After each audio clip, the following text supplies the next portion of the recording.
Hello et bienvenue à toi dans cette vidéo où je vais te parler de la blessure d'abandon. La blessure d'abandon, elle fait partie des 5 blessures de l'âme euh, dont on parle souvent. On parle souvent de la blessure de rejet, d'abandon, d'humiliation, d'injustice et de trahison. Voilà, ça y est. Et en fait, l'idée, ces 5 blessures, c'est vraiment des blessures, de mon point de vue, hein, je parle toujours de mon point de vue. De mon point de vue, ça reste une blessure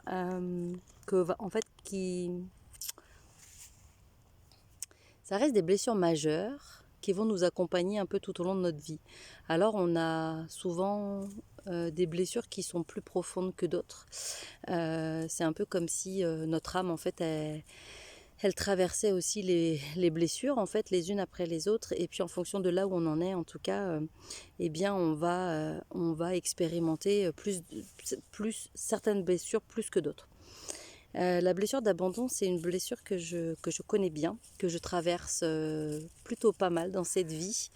Elle est, je dis que parfois elle est associée à la blessure de rejet, puisque quand on se sent rejeté, on peut ensuite se sentir abandonné.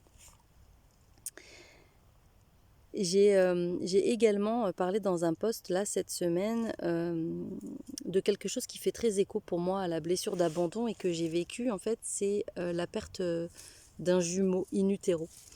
Je l'ai su seulement il y a 2 ans en fait qu'on était deux dans le ventre de ma maman quand j'ai commencé à faire le processus d'incarnation.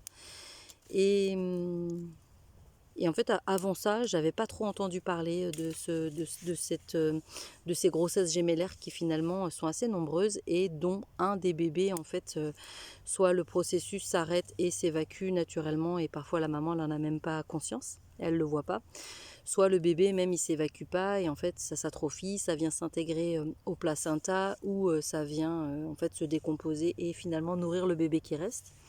Mais cette perte du jumeau in utero, même si je ne suis pas du tout une spécialiste, ça reste quelque chose de très marquant, en fait, on va dire, dès le départ dans le processus de grossesse, dans le processus d'incarnation, pour le fœtus qui reste, puisque du coup, il y a cette notion de la perte de l'autre, de moi je vis et pas l'autre. Donc il peut y avoir un fort sentiment de culpabilité associé à ça. Il peut y avoir aussi vraiment un sentiment de dès qu'on perd quelqu'un de proche, dès qu'on perd quelqu'un ou un animal, en fait, on peut vraiment avoir un sentiment de vide immense. On peut vraiment avoir une sensation même de douleur en mode je comprends pas en fait pourquoi c'est aussi intense la douleur. Par exemple, quand vous perdez quelqu'un mais qui est pas si proche de vous, mais que vous pouvez ressentir en fait quasiment la même sensation que si c'était votre grand-mère ou votre grand-père ou un ami très proche.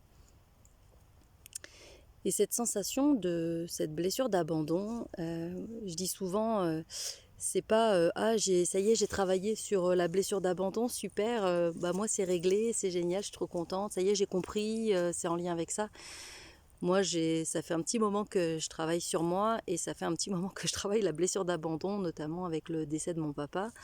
Notamment, je l'ai traversé d'ailleurs dans différents domaines de ma vie, hein, pas du tout que dans le domaine familial, je l'ai vécu dans le domaine sentimental, je l'ai vécu dans le domaine professionnel, je l'ai vécu dans le domaine amical. Donc en fait, c'est un peu comme si on nous le servait à toutes les sauces et que à chaque fois, en fait, à chaque étape, à chaque situation, on vient comprendre, c'est comme si on vient récupérer une partie du puzzle et puis du coup on peut positionner la pièce sur le puzzle et c'est un peu comme si en fait on vient aussi peu à peu en fait on vient aussi réparer cette blessure d'abandon. En lien avec la blessure d'abandon, évidemment, on est dans l'amour évidemment que l'on s'accorde, l'amour dans la reconnaissance que l'on est l'amour à l'intérieur de nous, que l'on est complet. Il y a vraiment aussi cette notion d'unité, cette notion de séparation, évidemment, puisque quand on est dans l'abandon, on se sent abandonné, on se sent séparé.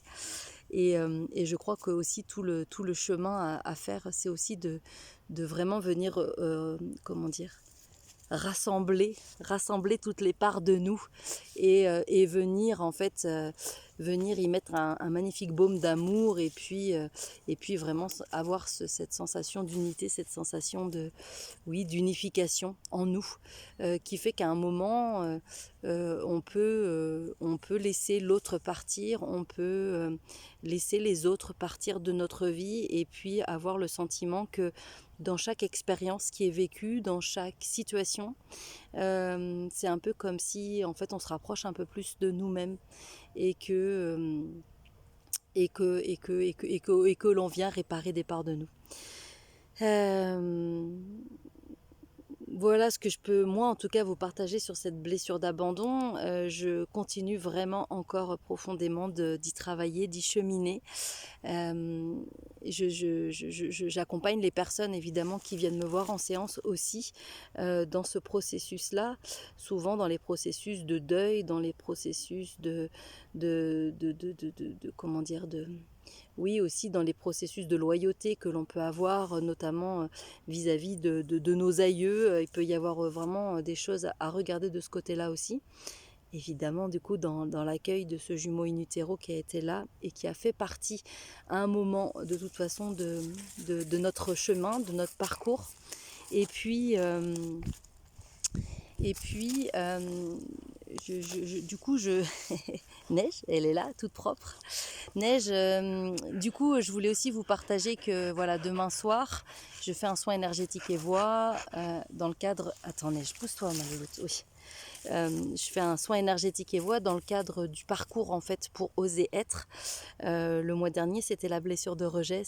Demain soir, du coup, donc jeudi 17 novembre à 21h en direct sur Zoom, en fait, je vous retrouve pour justement aller accueillir les messages, accueillir tout ce qu'on a à recevoir en fait dans ce soin énergétique et voix.